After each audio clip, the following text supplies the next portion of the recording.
Morning all students, यानी सुप्रभातम सभी बच्चों को।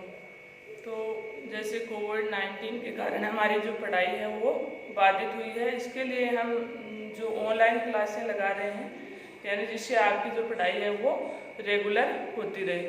तो DLED सेकेंड ईयर है, इसमें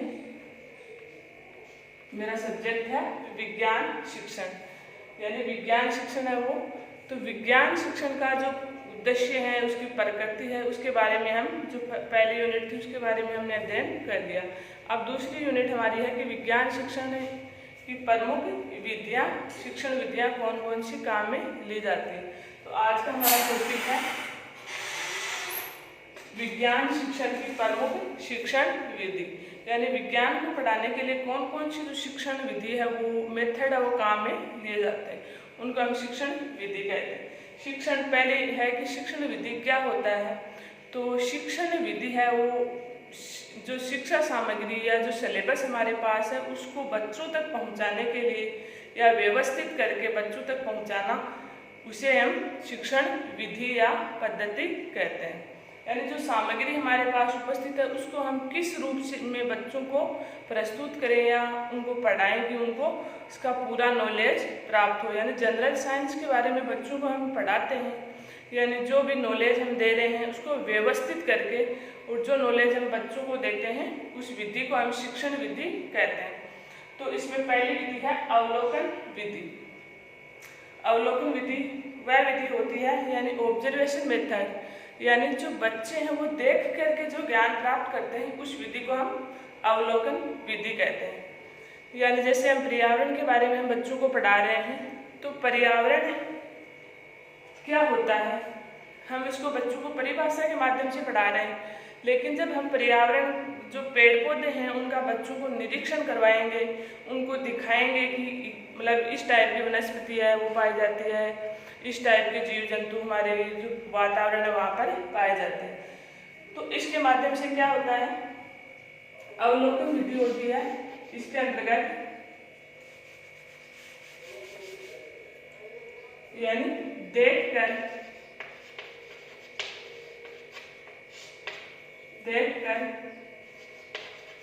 स्पर्श द्वारा, देखकर स्पर्श द्वारा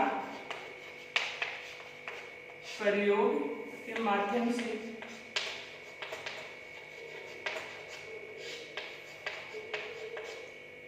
बच्चे जो ज्ञान प्राप्त करते हैं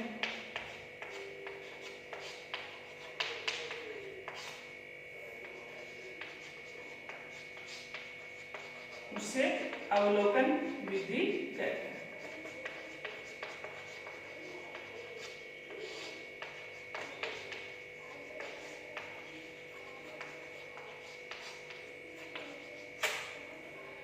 यानी बच्चे किसी वस्तु को या चीज को देखकर, यानी देखते हैं पहले उसको, फिर उसका स्पर्श करते हैं, उसको टच करते हैं कि ये कैसी है, दिखने में ऐसी है, इसके क्या एडवांटेज हैं, क्या इसके हानि है, यानी देख कर स्पर्श करके और प्रयोग के माध्यम से, यानी उसको हाथ लगा करके जो बच्चे देखते हैं उसका प्रयोग करते हैं, यानी उसका एक्सपेरिमेंट कर रहे हैं, तो उसके माध्यम से जो ज्ञान बालकों को प्राप्त हो रहा है उसको हम अवलोकन विधि कहते हैं, ऑब्जर्वेशन मेथड कहा जाता है।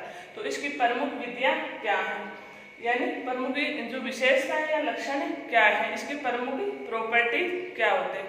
यानी जो अवलोकन विधि होती है उसमें जो भी ज्ञान बालक को हम दे रहे हैं या जो ज्ञान बालक प्राप्त कर रहा है वो स्पर्श के माध्यम से ज्ञान प्राप्त कर रहा है, यानी प्रत्यक्ष ज्ञान बालक इसके माध्यम से प्राप्त करता है। यानी जो ज्ञान हम अवलोकन से देते हैं बच्चे को वो सीधा प्राप्त होता है, यानी जो पूर्व ज्ञान है उससे रिलेटेड न होकर के उसको नवीन ज्ञान है वो प्रत्यक्ष रूप से प्राप्त होता है। फिर दूसरी इसकी विशेषता होती है कि अवलोकन विधि के द्वारा दिया गया ज्ञान है वो ज़्यादा स्थायी होता है, यानी ज़्यादा स्टेबल होता है। जो मतलब हम बुक से पढ़ाते हैं, किताबों से पढ़ाकर जो ज्ञान बालक को दे रहे हैं वो कम स्थायी होता है, थोड़े टाइम बाद में बालक उस चीज़ को भूल जाता है। और जो बालक को हम दिखा देते हैं यानी उसको स्पर्श करा देते हैं, अवलोकन करवा देते हैं, तो वो चीज़ है उसके माइंड में फीड हो जाती है और लंबे टाइम तक उस चीज़ को वो याद रखता है, यानी ये ज्ञान है वो स्थायी होता है।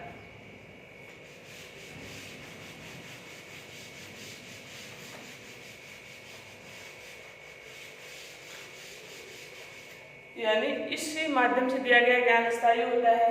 फिर तीसरा, इसकी विशेषताएं क्या होती है कि किसी वस्तु को यानी बालक हैं उनकी जो वस्तुएं हैं उनको हम दिखा देते हैं तो उनमें चिंतन मनन की क्रिया विकसित होती है, तर्क वितर्क के बारे में सोचता है कि ये चीज़ है वो किस टाइप से हुई, क्यों हुई, इन सब के बारे में विचारों का मंथन करता है और तर्क वितर्क कई प्रकार की जैसे बातें करता है, सोचता है कि इनका समाधान कैसे होगा। ये पेड़ पौधे हैं वो ऑक्सीजन ग्रहण क्यों करते हैं, कार्बन डाइऑक्साइड है वो नहीं ऑक्सीजन देते हैं, कार्बन डाइऑक्साइड ग्रहण करते हैं। जो अपना भोजन बनाते हैं उसमें तो यही है मतलब CO2 ग्रहण करते हैं और जब ये श्वास लेते हैं तो ऑक्सीजन ग्रहण करते हैं और CO2 बाहर निकालते हैं। तो इन्वायरमेंट में जो भी हमारे पेड़ पौधे या जो जीव जंतु है उसको हम उसका निरीक्षण करवा देते हैं, यानी जो वन्य जीव है वो दिखा देते हैं, जो जीव जंतु है बालकों को, जो हमारे चिड़ियाघर वगैरह हैं और वन्य स्थलीय जो स्थल होते हैं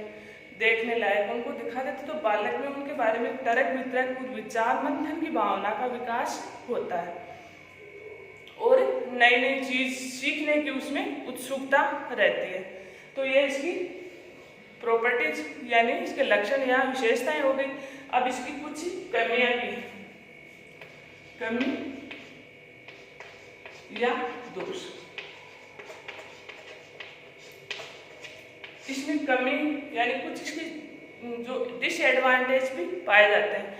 यानी पहली इसकी कमी यह है कि जो अवलोकन विधि के द्वारा हम जो बालक को निरीक्षण करवाते हैं या दिखाते हैं उसमें सभी बालक हैं वो देखने में सक्षम नहीं होते। यानी हम कोई प्रयोग क्लास में दिखा रहे हैं तो कुछ बच्चे हैं वो आगे होते हैं वो तो जल्दी से देख लेते हैं, जो पीछे के बच्चे होते हैं बड़ी क्लासों में तो उनको अच्छे से दिख नहीं सकता। यानी पहली कमी है इसमें कि सभी बच्चे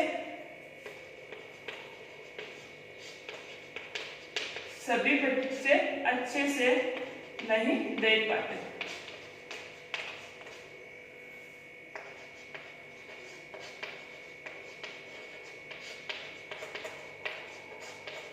ये इसकी कमी है, यानी जो सारे बच्चे होते हैं वो इसको अवलोकित नहीं कर सकते।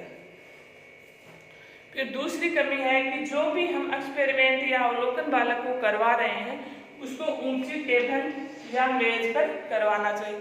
अगर हम नीचे छोटी जगह पे बालक को इसका प्रदर्शन दिखा रहे हैं तो बालक थोड़ी देर दिखता नहीं है, यानी जो आगे के बालक होते हैं वो तो आराम से देख लेते हैं, जो पीछे के बालक होते हैं वो खड़े होकर के इनको देखते हैं। तो अवलोकन की जो विधि या हम बता रहे हैं बालक को उसका जो एक्सपेरिमेंट है वो ऊंची टेबल या मेज के ऊपर हमें करना चाहिए। इसके ये डिसएडवांटेज होते हैं। और तीसरा है कि जो बालक हैं वो सभी इस निरीक्षण विधि में सक्सेस नहीं होते। कुछ बालक तो अपने हाथों से इसका प्रयोग कर लेते हैं, यानी हाथ लगाकर टच करके उसको निरीक्षण के माध्यम से देख लेते हैं, और कुछ बच्चे इनको नहीं देख पाते, यानी सारे बच्चे इनका एक्सपेरिमेंट अच्छे से नहीं कर पाते, यानी सभी और टच करके इसका प्रयोग नहीं करते हैं। तो अब दूसरी विधि है प्रयोग प्रदर्शन विधि। प्रयोग प्रदर्शन विधि यानी प्रयोग को हम प्रदर्शित करके एक्सपेरिमेंट को दिखा करके उसका बालक पे कैसा असर होता है। तो प्रयोग प्रदर्शन विधि होती है, इसमें जो भी हम प्रयोग बालक को करवा रहे हैं उसके बारे में उसको पहले प्रयोग के द्वारा दिखाएंगे, और प्रदर्शन का मतलब प्रयोग को हम दिखा करके जो ज्ञान बालकों को दे रहे हैं वो स्थायी होता है।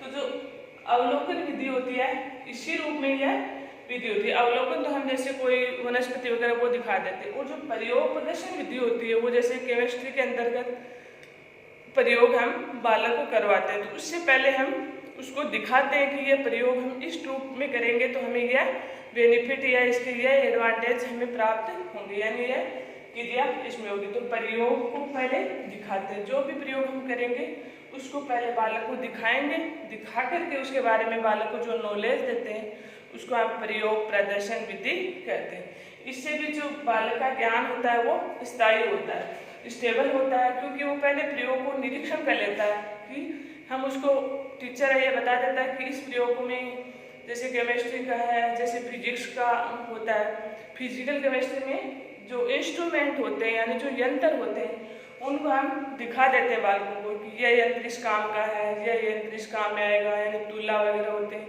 या कुछ तोलने के काम में आते हैं। तो इनको दिखा करके हम फिर इससे प्रयोग करवाते हैं, तो इससे बालक में उत्सुकता का जो गुण है वो बढ़ता है, यानी जिज्ञासा प्रवृत्ति है वो ज़्यादा होती है। इन जो बच्चे खुद अपना काम करते हैं तो इसमें आत्मविश्वास की भावना का विकास होता है।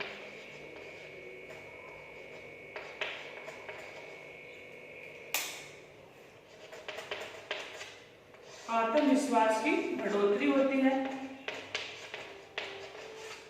और ज्ञान है वो स्थायी होता है।